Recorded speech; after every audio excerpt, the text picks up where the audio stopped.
Join Sid on this edition of It's Supernatural. Hello, Sid Roth here with Majid El-Shafi.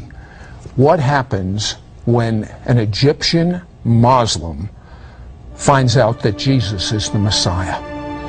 The religious police put him in interrogation and try to kill him. His family disowns him. Other Muslims want to kill him. It's not an easy thing. Majid, you come from a family of attorneys, a Supreme Court justice, and you were studying law yourself. How in the world did you make this jump from being a Muslim? And you probably had a terrific future assured with this whole legal family and everything. How did you even begin to think about Jesus in the Bible? Let's start after I finished my high school back in Egypt, and I started to study law in Alexandria to become a lawyer. And in the first year in Alexandria school, I discovered that there is between 6,000 to 7,000 Christians, Egyptians, they are in jail, 6,000 to 7,000. And they are in jail for no reason, just because they are Christians. No, there is no another reason. There is something in the Egyptian law. It's called Al-Khatt Al-Hamayuni law. It's a law that you cannot build churches. You can build bar, discotheque, but not churches. But they have churches in Egypt. And old ones, not new ones. I see. And actually by this law that you cannot rebuild or build the old ones. So basically what's happened that you leave the old ones until it's collapsed on itself. So all of this show me that there is something wrong. There is persecution. So you're worried about this problem. How did you then make the leap to believing in Jesus? I started to research why there is persecution. From my knowledge, when there is a persecution, that means that the enemy tried to hide something, that somebody tried to hide. Why you persecute some people, you know? You have a real legal mind. Yeah, exactly. And I went to my best friend, his name is Tamer. Tamer was Christian, I was Muslim. And I told him, Tamer, why there is persecution happening to the Christians? And Tamer told me, listen, if I answered you, my answer can affect our friendship together. But I will give you a book. In this book, you will find answer for every question that you have. My first time I opened this book, it was a book about justice and love and forgiveness, more than about law. It's called the Holy Bible. And first time I opened the Holy Bible was chapter John 8. And in John 8, they bring a lady commit adultery, threw her in front of the Lord, told him, yes, judge her according to the law of Moses. He started to write down on the sand by his finger. They repeated the question again. The Lord looked at all of them, told them, who without sin cast her the first stone? And the only one who can cast the first stone was the Lord himself, Jesus, because he is the only one have no sin. But he didn't. They left. He looked at the lady, told her, go sin no more, I forgive you. And this was my first time I see true forgiveness. True forgiveness. I started to read the Quran, I started to read the Bible, I started to compare between both of them. In the end, after almost a year, I went to my friend Tamer and I told him, Tamer, I know now what is Christianity. Christianity is not about religion. Christianity is not about going to the church every Sunday, hallelujah, bless the Lord, and see the Lord next Sunday. Christianity is about a relationship with God. I accept the Lord and I want to receive Jesus. But you have to count the cost. How could you do that?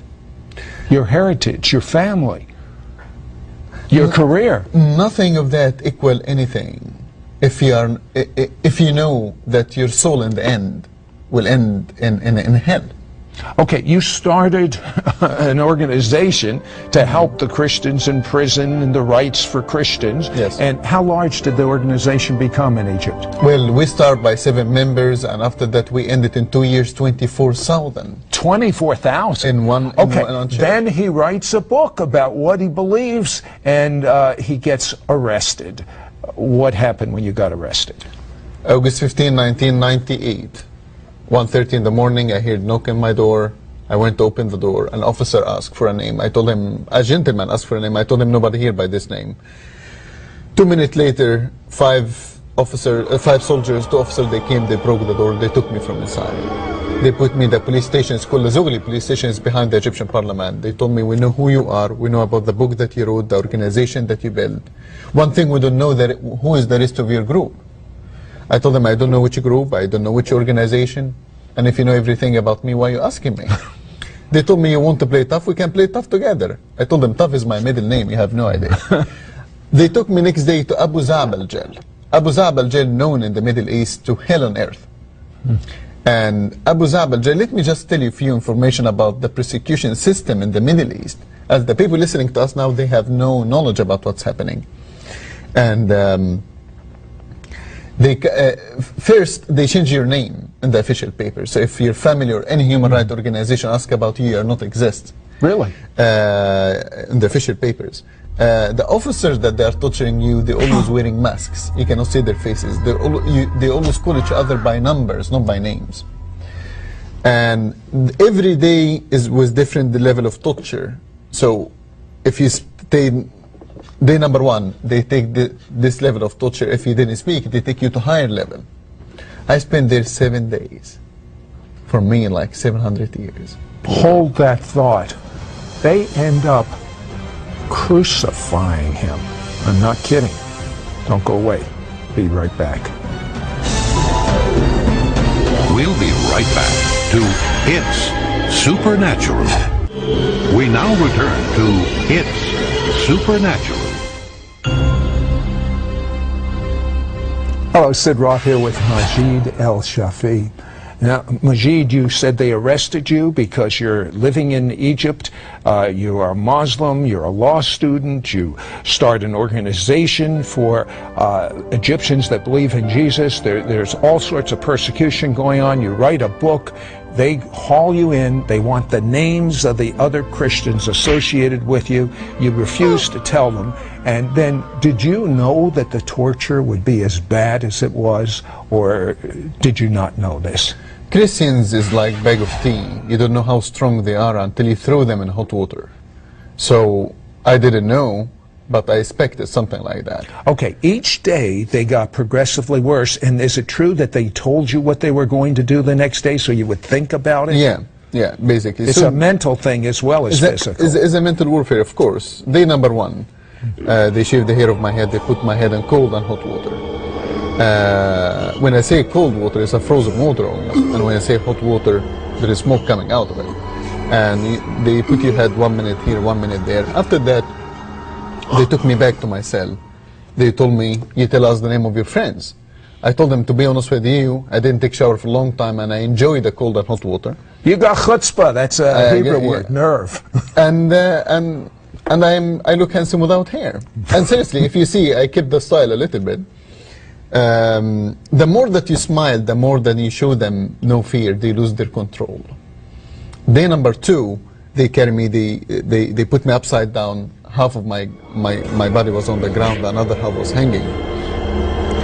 They burned me by 3 cigarettes, they slashed my back. They beat me by every way possible.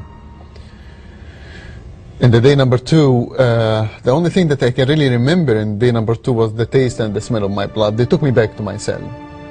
They told me, tell us the name of your friends. I told them no. And they told me, do you know what will be your punishment when tomorrow, if you didn't tell us, you're tortured tomorrow? I told them no. They told me that we release 3 dogs to attack you. The 3 dogs trained to attack human beings, to eat flesh. And they close the door. If you are in my place, what do you do? So they open the door. Day number 3, if you are in my place, what do you do? I just prayed to the Lord and I told him, Lord, just take me home. Basically, just, kill me before tomorrow morning. That would have to be a horrible death, to have these attack dogs. And I was scared because I was afraid that under heavy torture I can mention the name of my friends. I'm still flesh and blood. Day number 3, they open the door. My cell is dark. The corridor, the light in the corridor is red light. They open the door. You can see the shadow. The 3 dogs getting closer and closer, and you can hear their noise, their voice, the feet. And I went and I sat down in the corner.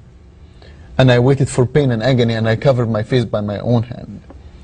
And the dogs get closer and closer and closer, and suddenly I couldn't hear the noise. I couldn't hear their voices. I took my hand away from my face to see what's happened.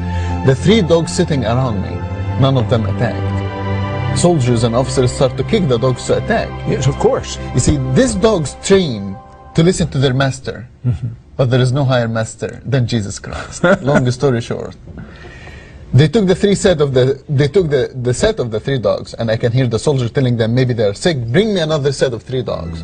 They bring another set of 3 dogs. Another set of 3 dogs sit in the same position, but the middle one took a step forward, and he licked my face. Well, what did the guards think about that? The guards didn't know what's happened. They took the 3 dogs. They closed the door. All of them, they was talking about miracle. They didn't know what is miracle. And but they was talking about what is miracle. And day number 4, officer number 27, big huge man, strong man, he came, he opened the door, he told me, listen, I'm not afraid from you. I told him, I know that you're not afraid from me. I'm the one who's supposed to be afraid from you. You're the one who's torturing me. Do you have chutzpah? He told me, listen, I'm here to make with you a deal. I told him, I'm listening. He told me, you tell me the name of your friends, I will release you. Whatever you like, I will give you. You want a big house? I give you a big house. You want a brand new car? I give you a brand new car. You want beautiful ladies? I give you beautiful ladies. Whatever you want, I give you. I told him I like it. I will take the deal. But first, I didn't eat for 3 days. Go bring me food, and after that, we'll talk together. He told me whatever you like to eat. I told him shish kebab. And trust me, shish kebab is much better than McDonald's. But anyway, so he went, he bring the best shish kebab. I sat down, I ate. He told me, now you tell me the guys who work with you. I told him, listen, our group is a big, huge group. Of course. I cannot give you all their names. I cannot remember all of them. But I will give you the name of our leader. You can catch him, and he can tell you exactly the rest of our groups. He told me the leader. I thought that you are the leader. I told him, no, sir, I'm just a servant. He told me, okay, give me the name of your leader. I told him the name of our leader, Jesus Christ. If you can catch him, catch him. Oh, my goodness. Now, he didn't react too well to that. No, he didn't like it. What did really. he do? Well, officer number 27, he punished me 2 punishments. The first punishment that he slapped my face. And he was a strong, big man. I hit the wall. Officer number 27 didn't know that later on I would be in your show making fun about it. He didn't know that. He thought that he broke my spirit, but he was wrong. Later on, they took me. My second punishment is the reason that I don't sleep in the night. Until now, I have nightmares. They took me to another dark room, and they have piece of wood, a cross shape. They took off my clothes, and they crucified me for 2 days and a half. Not nailed. No nailed. They tied your hand, your neck, your waist, your arms, your feet, your legs. And in the end of the 2 days and a half, they bring an Egyptian knife, it's called mangle, and they make cut to the back of my left shoulder, and they put lemon and salt on the open wounds. How much can one human take? And one human with God or without God? That's the question. I'll tell you what, hold that thought. We'll be right back, because they could not break him. And what do you think about these attack dogs not attacking him? Sounds like Daniel in the lion's den. Be right back after this word. We'll be right back to It's Supernatural. We now return to It's Supernatural. Hello, Sid Roth here with Majid, and I don't know about you, but how can a human take what he went through? So they did succeed. They didn't break him, but they sure broke his body. And they take him to a hospital, if you could call it such a thing as a hospital, and he is so thirsty. They don't expect him to ever walk out of that hospital alive. He's so thirsty. What happened, Majid? And I slept thirsty in this night, and the Lord came to me in vision, and he gave me water in his hand, and he told me, if you drink my water, why do you need any another water?